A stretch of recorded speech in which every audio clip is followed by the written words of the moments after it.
Nicolas Demorand sur Europe 1, l'interview politique. Et la suite de cette édition spéciale consacrée à la situation en Égypte, interview politique avec le porte-parole du nouveau parti anticapitaliste, le NPA. Bonsoir Olivier Besancenot. Bonsoir. Votre réaction à ce qui se passe là? On voit les images dans les écrans de télévision du studio d'Europe 1, les images de la place Tahrir. On était tout à l'heure en ligne avec une Française, on entendait la liesse, les gens en train de chanter. Je vois un très grand sourire sur votre visage. Oui, un moment historique, c'est des moments de l'histoire qu'on aime vivre même à distance. Et d'ailleurs, la distance est finalement assez réduite quand on regarde un peu l'ampleur des événements mondiaux. C'est le peuple qui fait irruption sur la scène sociale et politique. C'est le peuple comme acteur principal d'une révolution.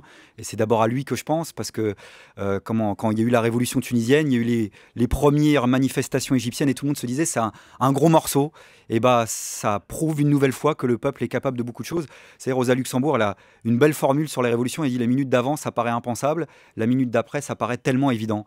Et là, l'histoire est en effet en train de s'accélérer. Et je crois que ça doit nous inspirer sur ce que peut faire le peuple au-delà des échéances électorales. C'est-à-dire que la rue n'est pas qu'un espace social, c'est aussi un espace démocratique, c'est aussi un espace politique. On voit, Olivier Besancenot, et les différents spécialistes qui ont pu prendre la parole jusqu'à présent, que l'armée aussi a un rôle essentiel dans ce qui est en train de se passer en Égypte, et qu'il y a donc à côté du peuple que vous venez de décrire, eh bien, des forces qui, elles, sont en place depuis longtemps et resteront sans doute en place. Oui, mais c'est toujours une révolution, c'est pas qu'une journée, c'est un processus. Et c'est un processus qui est fait de flux et de reflux. Et on voit, et en Tunisie et en Égypte, que l'ancienne société et la nouvelle société potentielle se côtoient au même moment. Donc vous avez des acteurs qui s'entremêlent, vous avez les acteurs d'une révolution, les acteurs d'une contre-révolution, et du coup ce processus va rebondir dans les semaines et dans les mois à venir, que ça soit en Tunisie ou en Égypte.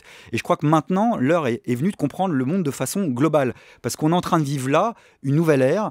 Je crois, la première faille politique de la mondialisation capitaliste. Pourquoi ? Parce que la question sociale, je le dis et je le répète, est au cœur du processus tunisien et égyptien. C'est pas qu'une révolution démocratique. On ne peut pas comprendre ce qui s'est passé là-bas si on ne comprend pas les mouvements sociaux qui ont précédé ces révolutions. On est souvent descendu dans la rue pour réclamer d'abord du travail et du pain, et puis pour aspirer évidemment à la démocratie. Donc ça veut dire qu'au début des années 80, on a une vague libérale extrêmement agressive, de l'ampleur qu'on connaissait sous Thatcher et Reagan. Aujourd'hui, on est en train de connaître probablement la même envergure 2 ans après le début de la crise financière, sauf que ça intervient après 30 ans d'inégalités sociales qui se sont creusées. Et aujourd'hui, les autorités, les gouvernements cherchent, entre guillemets, leur légitimité pour l'imposer à des peuples qui n'en veulent plus. C'est pour ça que je crois qu'on est face à un nouveau cycle de révolte, d'insurrection, de grève générale et probablement de révolution. Et pour le militant révolutionnaire que je suis... Oui, alors ça, voilà, évidemment, j'imagine que c'est évidemment ça vous appréciable. réjouit et que ça explique votre grand sourire ce soir. Vous n'êtes pas inquiet de ce qui pourrait sortir de ces mouvements ? J'ai d'abord de l'enthousiasme. Je ne partage pas l'angoisse de la classe politique occidentale qui dit « mais c'est le vide qui nous attend ». Moi, ça m'éclate d'entendre parler du risque de vide, parce que le vide politique en Égypte, en Tunisie, c'est des millions de personnes qui prennent goût à la politique, qui est d'habitude la chasse gardée des politiciens professionnels. Donc la peur du vide chez les politiciens professionnels, c'est la peur de voir échapper ce qu'est la chasse gardée finalement de gens qui vivent que de ça. Le vide politique, je l'ai touché du doigt pendant les 48 heures où j'étais en Tunisie. C'est des assemblées générales improvisées à chaque coin de rue. C'est tout le monde qui parle de politique. Alors si c'est ça le vide politique, qu'on l'importe vite dans la classe politique française. Moi, c'est ça que j'aimerais voir. C'est en réalité une grande effervescence démocratique. Alors maintenant, évidemment, c'est l'inconnu.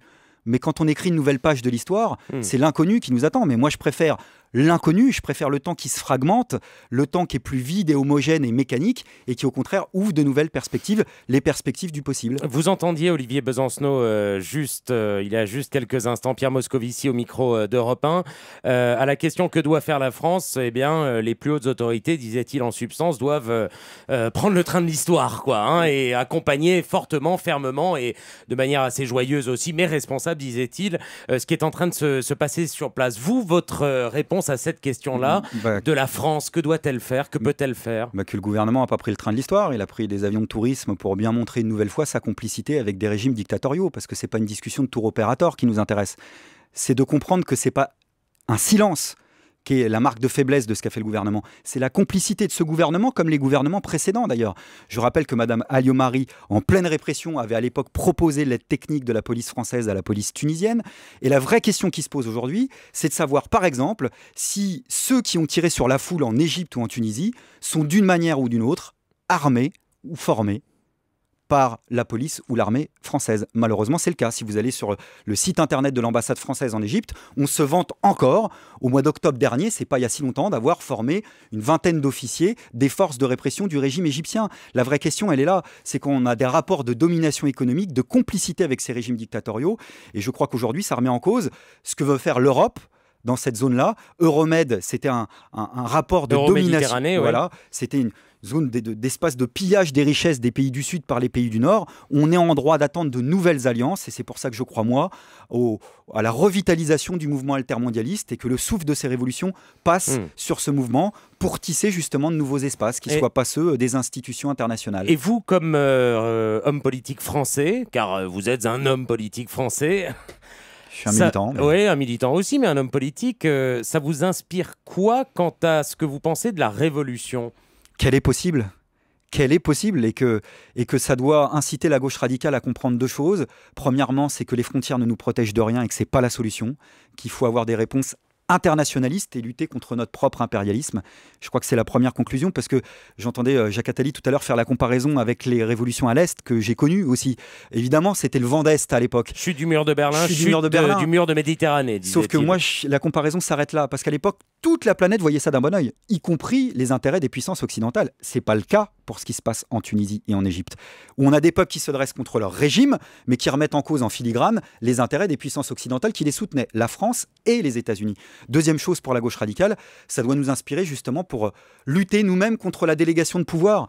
Les élections, c'est bien, c'est intéressant, on en parle beaucoup, mais c'est le domaine où en général on n'arrête pas de dire « votez pour moi, je vais régler les problèmes à votre place ». Ça, c'est la délégation de pouvoir. Ce qui doit nous intéresser, c'est justement pousser à l'implication populaire pour rassembler les forces anticapitalistes dans nos propres mouvements sociaux, parce que toute proportion gardée en Europe, il n'y a jamais eu autant de mobilisation sociale quand même assez costaud, alors pas coordonnée, mais de façon...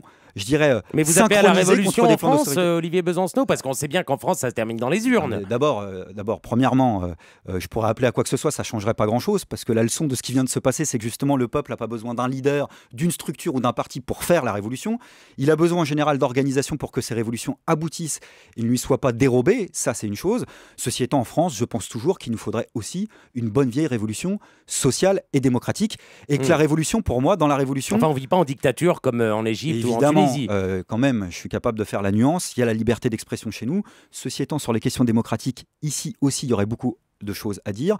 La loi LOPSI 2, par exemple, qui criminalise un peu plus ce qu'est la nature profonde de la 5e République. Il y a des éléments de questions démocratiques et sociales, et puis il y a un petit contexte en France.